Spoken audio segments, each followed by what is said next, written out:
कक्षा 12वीं का अर्थशास्त्र विषय का जो पेपर है आप लोगों के लिए जो गवर्नमेंट के द्वारा अपलोड किया गया है अर्थशास्त्र का जो पेपर रहेगा वो आप लोगों का जो रहने वाला है वो 13 फरवरी को रहने वाला है। तो यहाँ पर हम बात करने वाले हैं बच्चों कि किस प्रकार आपका पेपर बनने वाला है और कैसे क्वेश्चन आएंगे। क्वेश्चन पेपर आपका 80 नंबर का रहेगा, ये आप सभी जानते हैं। 3 घंटे से ज़्यादा आपको मिलेंगे नहीं और इससे कम भी नहीं आपको मिलेंगे। आप सोचेंगे ना कि 2 घंटे 50 मिनट में मैं पेपर करके चला जाऊंगा, तो भी आपको जाने नहीं दिया जाएगा। 3 घंटे बराबर समय आपका लिया जाएगा। क्वेश्चन आपके जो रहेंगे 23 रहेंगे। तो हम बच्चों यहाँ पर इकोनॉमिक्स का पेपर हिंदी और इंग्लिश वर्जन में देखने वाले हैं। तो आइए सभी इस क्वेश्चन पेपर का हल करेंगे। आप सभी जो दोस्त हमारे चैनल पर जुड़ते जा रहे हैं, एक बार अपने सभी दोस्तों को शेयर कर दें और चैनल को सब्सक्राइब करके रखें ताकि आने वाली क्लास का वीडियो आपको मिल सके। देखिए, एक वस्तु की एक निश्चित मात्रा से प्राप्त उपयोगिता का योग कहलाता है। तो इसका जो योग कहलाता है बच्चों वो कहलाता है सीमांत उपयोगिता, कुल उपयोगिता, औसत उपयोगिता, ऋणात्मक उपयोगिता। तो यहाँ पर आपका जो आंसर हो जाएगा वो हो जाएगा कुल उपयोगिता। अगला क्वेश्चन है, कुल परिवर्ती लागत तथा कुल स्थिर लागत का योग कहलाता है। तो ये कहलाता है कुल लागत कहलाता है। जब बाजार पूर्ति से अधिक होती है तब स्थिति होती है। तो तब स्थिति होती है बच्चों अधिक मांग की स्थिति होती है। अगला क्वेश्चन है आपका, बाजार कीमतों पर जीडीपी में से शुद्ध अप्रत्यक्ष कर हटाने पर प्राप्त होता है। तो साधन लागत पर या बाजार कीमत पर। तो यहाँ पर देखेंगे आप, तो इसमें आपका करेक्ट आंसर होगा अप्रत्यक्ष कर हटाने पर प्राप्त होता है साधन लागत कर, जीडीपी।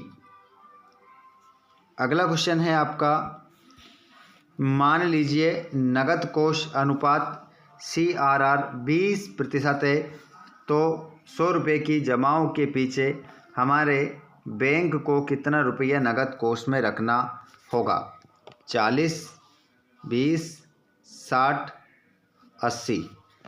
तो यहाँ पर आपका जो करेक्ट आंसर हो जाएगा वो हो जाएगा बच्चों 20। MPC का मान होता है 0 तथा 1 के बीच, 0 तथा 10 के बीच, 0 तथा 100 के बीच, 0 तथा 1000 के बीच। तो यहाँ पर आपका करेक्ट आंसर होगा 0 तथा 1 के बीच। यहाँ पर इंग्लिश मीडियम वाले बच्चे हमारे सभी यही आंसर लगाएंगे। जैसे कि इसमें आपका दूसरा आंसर हो जाएगा और इसमें आपका ए ऑप्शन होगा, इसमें भी ए होगा, इसमें भी ए होगा, इसमें बी ऑप्शन हो जाएगा और इसमें आपका ए हो जाएगा। ठीक है। अब रिक्त स्थान यहाँ पर हम देखेंगे। अवसर लागत को लागत भी कहते हैं। अवसर लागत को लागत भी कहते हैं। तो आंसर होगा वैकल्पिक लागत भी कहते हैं। क्षैतिजीय मांग वक्र के समस्त बिंदुओं पर मांग की लोच होती है असीमित आपका आंसर हो जाएगा। अगला क्वेश्चन आप देखेंगे, वे नियम जो काल में लागू होता है उसे परिवर्ती अनुपातों का नियम कहते हैं। तो यहाँ पर आपका अल्प काल में क्या होता है? लागू होता है, अल्प आएगा इसमें। चौथा, ऑटोमोबाइल निर्माण के लिए इस्पात की चादर का उपयोग और बर्तन बनाने के लिए तांबे का प्रयोग वस्तुएं कहलाती है। तो ये बचत वस्तुएं कहलाती है। ठीक है, बचत बचत वस्तुएं कहलाती है। अगला क्वेश्चन आप देखेंगे वो है आपका, यहाँ पर जो हमारा क्वेश्चन है इसमें तो ये आंसर नहीं आएगा, क्योंकि यहाँ पर कह रहा है कि ऑटोमोबाइल निर्माण के लिए इस्पात की चादर का उपयोग और बर्तन बनाने के लिए तांबे का प्रयोग वस्तुएं कहलाती है। हाँ, तो यहाँ पर आंसर होगा आपका प्रतिस्थापित प्रतिस्थापित वस्तुएं कहलाती है। अगला क्वेश्चन है, सीमांत बचत प्रवृत्ति एमपीएस आय में प्रति इकाई परिवर्तन के फलस्वरूप में परिवर्तन है। तो किस में परिवर्तन है? बचत में परिवर्तन है। किसी देश का कुल राजस्व वे 8 लाख करोड़ है और कुल राजस्व प्रतियां 6,50,000 करोड़ है, तो राजस्व घाटा करोड़ रुपए का होगा। तो यहाँ पर हो जाएगा करोड़ रुपए 1,50,000 करोड़ रुपए का करोड़। ठीक है, इतना आंसर आप लिख लोगे।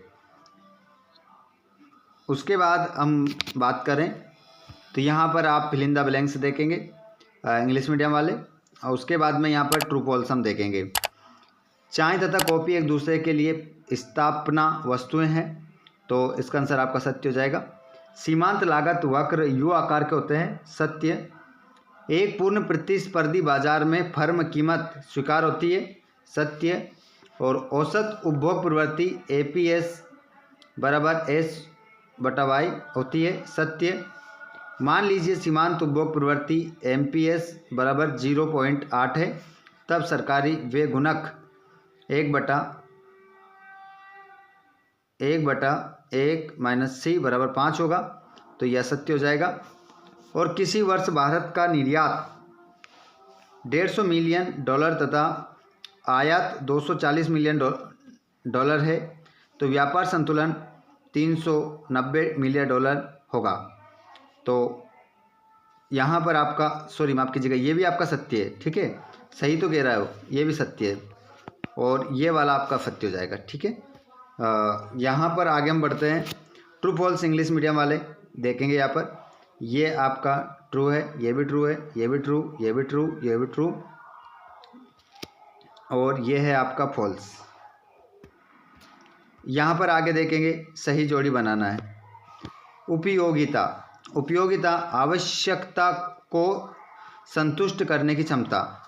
सीमांत उपयोगिता, कुल उपयोगिता में परिवर्तन। सीमांत उत्पाद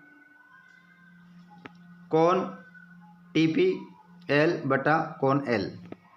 महामंदी वर्ष 1929। जॉन मेनार्ड किन्स का जन्म वर्ष 1983।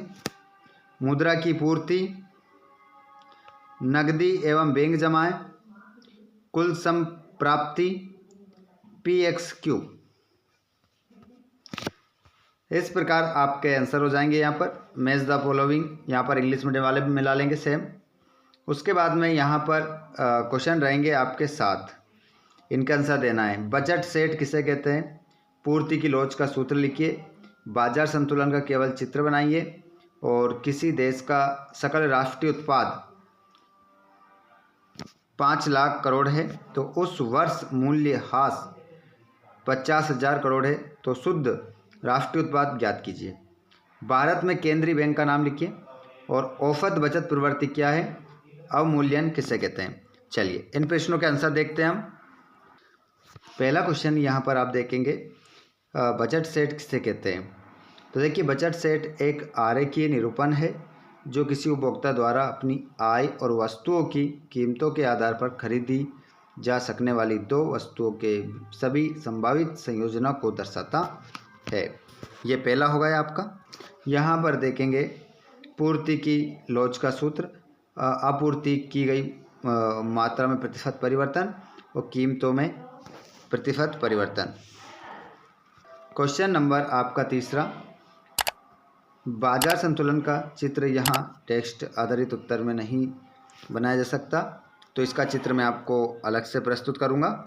चौथे का आंसर जो आपका होगा वो होगा 4,50,00,000 करोड़। अगला क्वेश्चन, यहाँ पर क्वेश्चन नंबर 5, भारत के केंद्रीय बैंक का नाम। भारत के केंद्रीय बैंक का नाम भारतीय रिजर्व बैंक है। औसत बचत प्रवृत्ति क्या है? तो औसत बचत प्रवृत्ति कुल आय के उस अनुपात को दर्शाती है जिसे उपभोक्ता बचाता है। आगे अवमूल्यन किसे कहते हैं? तो यहाँ पर देखेंगे, अवमूल्यन से तात्पर्य जानबूझकर विदेशी मुद्रा के मुकाबले घरेलू मुद्रा के मूल्य को कम करने से है। यहाँ पर आगे देखेंगे, यहाँ पर क्वेश्चन नंबर 6 और 7वां 8वां पूरा क्वेश्चन पेपर देखेंगे। अब मैं आपको 6 से लेकर 23 तक एक वीडियो लेकर आने वाला हूँ, पार्ट 2, जिसमें मैं आपको इन प्रश्नों के भी उत्तर बताने वाला हूँ। तो आपने चैनल को सब्सक्राइब नहीं किया हो तो चैनल को ज़रूर सब्सक्राइब कीजिएगा और इनका स्क्रीनशॉट लेके जितना क्वेश्चन आपसे बन सके उनको आप बना लीजिएगा। चलिए, तो एक बार इस वीडियो को आप अपने दोस्तों को शेयर कर दें और चैनल को सब्सक्राइब कर लें। यदि आप हमसे डायरेक्ट बात करना चाहते हैं और PDF डाउनलोड करना चाहते हैं तो PDF के लिए आप हमारे टेलीग्राम चैनल को डाउनलोड करें और आप हमारे व्हाट्सएप ग्रुप से जुड़ सकते हैं, जिसकी लिंक हमने डिस्क्रिप्शन में दे रखी है। या फिर आप हमसे बात करना चाहते हैं तो आप हमें इंस्टाग्राम, फेसबुक पेज पर फॉलो कर सकते हैं, जिसकी लिंक भी डिस्क्रिप्शन में आपको मिल जाएगी। धन्यवाद। Thanks for watching.